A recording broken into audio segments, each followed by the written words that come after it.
दिल पे लगेगी तभी बात बनेगी। शहर की पुरानी सड़कों पर एक लड़का नजर आता था जिसको सब सोनू के नाम से जानते थे। सोनू दिन में तो एक साधारण बाइक मैकेनिक था, लेकिन रात में जरूरतमंद लोगों की मदद करना उसकी आदत बन चुकी थी। उस रात भी हल्की बारिश हो रही थी, सड़कें सुनसान थीं। तभी सोनू ने देखा कि बस स्टैंड के पास एक लड़की अकेली खड़ी थी, सफेद सलवार, भीगे बाल और बेचैनी से भरी हुई। सोनू ने बाइक रोकते हुए पूछा, इतनी रात में यहाँ? लड़की घबराई आवाज में बोली, मुझे पुरानी हवेली तक जाना है, क्या आप मेरी मदद कर सकते हैं? सोनू ने बिना कुछ सोचे उसे बाइक पर बिठा लिया। रास्ते भर लड़की चुप रही, लेकिन जैसे ही हवेली आई उसने उतरते हुए कहा, तुम्हारा दिल अब भी वैसा ही है, बिल्कुल तुम्हारे पिता जैसा। सोनू चौंक गया, तुम मेरे पिता को जानती हो? लड़की मुस्कुरा कर बोली, बहुत अच्छी तरह। इतना कहकर वो हवेली के अंदर जाते हुए अंधेरे में गायब हो गई। अगली रात सोनू फिर उसी सड़क से गुजरा और हैरानी की बात, वही लड़की फिर वहीं खड़ी थी। इस बार उसके हाथ में चोट लगी थी। सोनू बोला, क्या हुआ तुम्हें? लड़की ने डरते हुए कहा, कुछ लोग मेरे पीछे पड़े हुए हैं। सोनू उसे पास के क्लिनिक ले गया। पट्टी करवाते समय उसने लड़की का नाम पूछा, मेघा। तुम रहती कहाँ हो? मेघा कुछ पल चुप रही, फिर बोली, जहाँ सच दफन है। सोनू को उसकी बातें थोड़ी अजीब लगी। कुछ दिनों तक यही सिलसिला चलता रहा। हर रात मेघा किसी न किसी मुसीबत में मिलती और सोनू उसकी मदद करता। धीरे धीरे दोनों के बीच एक अनकहा रिश्ता बनने लगा। लेकिन एक रात सब बदल गया।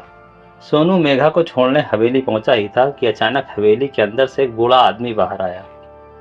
उसने सोनू को देखते ही डर से कांपना शुरू कर दिया और जोर जोर से चिल्लाने लगा, नहीं, ये नहीं हो सकता, नहीं हो सकता ये।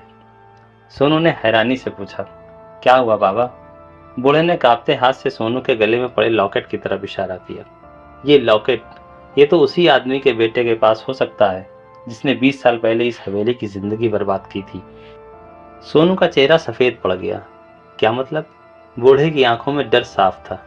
जिस लड़की की तुम मदद कर रहे हो उसका तुम्हारे परिवार से ऐसा रिश्ता है जिसे जानकर तुम्हारी दुनिया बदल जाएगी। उसी वक्त पीछे खड़ी मेघा की आंखों से आंसू बहने लगे और उसने धीरे से कहा, सोनू, तुम्हारे पिता ही मेरी माँ की मौत की वजह थे।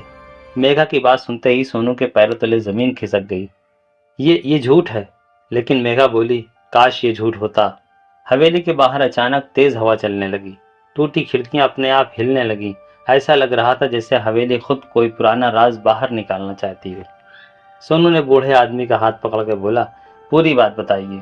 बूढ़ा आदमी, जिसका नाम रघु था, डरते हुए बोला, 20 साल पहले तुम्हारे पिता विजय प्रताप इस हवेली के मालिक के सबसे करीबी दोस्त थे। लेकिन एक रात हवेली में आग लगी और मेघा की माँ उसी आग में जिंदा जल गई। सोनू की सांसें तेज हो गईं। लेकिन मेरे पिता तो लोगों की मदद करते थे, वो ऐसा नहीं कर सकते। उस रात सोनू घर लौटा, लेकिन उसका दिमाग पूरी तरह उलझ चुका था। उसने पहली बार अपने पिता की पुरानी अलमारी खोली। अंदर धूल से भरी फाइलें, कुछ तस्वीरें और एक पुराना टेप रिकॉर्डर रखा था। एक तस्वीर में उसके पिता थे और उनके साथ छोटी सी मेघा खड़ी थी। सोनू फुसफुसाया, पापा, आप मेघा को पहले से जानते थे? तभी पीछे से उसकी माँ की आवाज आई, वो अलमारी बंद कर दो। सोनू ने मुड़कर देखा। उसकी माँ के चेहरे पर डर साफ दिखाई दे रहा था।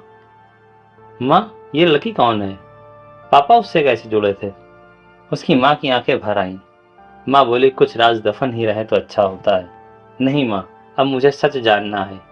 कुछ देर की खामोशी के बाद उसकी माँ बोली, तुम्हारे पिता ने मरने से पहले एक बात कही थी, अगर कभी मेघा नाम की लड़की तुम्हारी जिंदगी में आए तो उसे उस हवेली से दूर रखना। सोनू सन्न रह गया। लेकिन क्यों?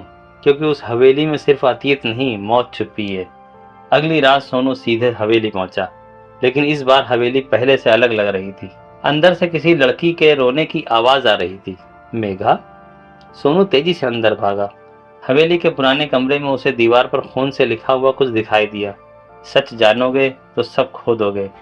अचानक पीछे से दरवाजा बंद हो गया। कमरे में अंधेरा फैल गया और उसी अंधेरे में किसी ने फुसफुसा कर कहा, तुम्हारे पिता ने सिर्फ एक मौत नहीं छुपाई। सोनू डर कर पीछे मुड़ा, लेकिन वहां कोई नहीं था। तभी अचानक टेप रिकॉर्डर अपने आप चालू हो गया। उसमें उसके पिता की आवाज गूंज रही थी। अगर ये रिकॉर्डिंग सोनू तक पहुंचे तो समझ लेना कि वो लोग वापस आ चुके हैं। सोनू का दिल जोर से धड़कने लगा। कौन लोग? टेप से टूटी हुई आवाज आई। मेघा वो लड़की नहीं है जो तुम समझ रहे हो। टेप रिकॉर्डर की आवाज सुनकर सोनू के हाथ कांपने लगे। अचानक टेप बंद हो गया। कमरे में फिर वही डरावनी सी खामोशी फैल गई। सोनू? पीछे से मेघा की आवाज आई। सोनू धीरे धीरे मुड़ा। मेघा दरवाजे के पास खड़ी थी। उसकी आंखों में आंसू थे। उसे हवेली के सबसे पुराने कमरे में ले गई। कमरे की दीवारों पर जली हुई तस्वीरों के निशान थे। बीच में एक टूटी हुई लकड़ी की अलमारी रखी थी। मेघा ने अलमारी से एक पुरानी डायरी निकाली। ये मेघा की माँ की डायरी है। सोनू ने कांपते हाथों से डायरी खोली। उसमें लिखा था, विजय प्रताप बुरे इंसान नहीं थे। उन्होंने हमें बचाने की कोशिश की थी, लेकिन हवेली में मौजूद कुछ लोग हमारी दौलत के पीछे पड़े थे। सोनू हैरान रह गया। मतलब मेरे पिता ने तुम्हारी माँ को नहीं मारा? मेघा की आंखें नम हो गई। नहीं, तुम्हारे पिता हमें बचाना चाहते थे। फिर सबने उनसे नफरत क्यों की? मेघा ने गहरी सांस लेते हुए कहा, क्योंकि असली अपराधियों ने पूरी कहानी बदल दी। तभी हवेली के बाहर कई गाड़ियों की आवाज आई। रघु घबराया हुआ अंदर भागता हुआ आया और बोला, वो लोग आ गए। सोनू ने पूछा, कौन लोग? रघु घबराते हुए बोला, जिन्होंने 20 साल पहले आग लगाई थी। वो लोग इस हवेली में छुपे कागजात लेने आए हैं। मेघा ने सोनू की तरफ देखा। मेरी माँ ने मरने से पहले हवेली की सारी प्रॉपर्टी गरीब बच्चों के नाम कर दी थी, लेकिन कुछ लालची लोग उसे हथियाना चाहते थे। सोनू की आंखों में गुस्सा भर गया। अब सच दुनिया के सामने आएगा। अचानक हवेली की बिजली चली गई। चारों तरफ अंधेरा छा गया। कदमों की आवाज धीरे धीरे पास आने लगी। एक आदमी की भारी आवाज गूंजी, डायरी हमें दे दो, वरना कोई जिंदा नहीं बचेगा। सोनू मेघा को पीछे करते हुए बोला, आज नहीं। तभी उन लोगों ने हमला कर दिया। पुरानी हवेली में भगदड़ मच गई। सोनू ने बड़ी मुश्किल से मेघा और रघु को बचाया। लड़ाई के वक्त एक आदमी के हाथ से नकाब गिर गया और उसे देखकर रघु चीख पड़ा, सुनील मल्होत्रा? सोनू चौंक गया। सुनील मल्होत्रा उसके पिता का बिजनेस पार्टनर था। सुनील हंसते हुए बोला, हाँ, मैंने ही आग लगवाई थी। विजय ने मुझे रोकने की कोशिश की, इसलिए मैंने पूरी दुनिया के सामने उसी को दोषी बना दिया। सोनू की आंखों में आंसू आ गए। उसके पिता पूरी जिंदगी बदनाम रहे, जबकि वो निर्दोष थे। तभी बाहर पुलिस का सायरन गूंज उठा। मेघा ने पहले ही सारे सबूत पुलिस को भेज दिए थे। सुनील और उसके साथी गिरफ्तार हो गए। बारिश शुरू हो चुकी थी। हवेली के बाहर खड़े सोनू की आंखों से आंसू बह रहे थे। मैंने अपने पिता को गलत समझा। मेघा मुस्कुराई। सच्चाई देर से सामने आती है सोनू, लेकिन आती जरूर है। कुछ महीनों बाद वही पुरानी हवेली अब अनाथ बच्चों के स्कूल में बदल चुकी थी। सोनू और मेघा मिलकर वहां बच्चों को पढ़ाते थे।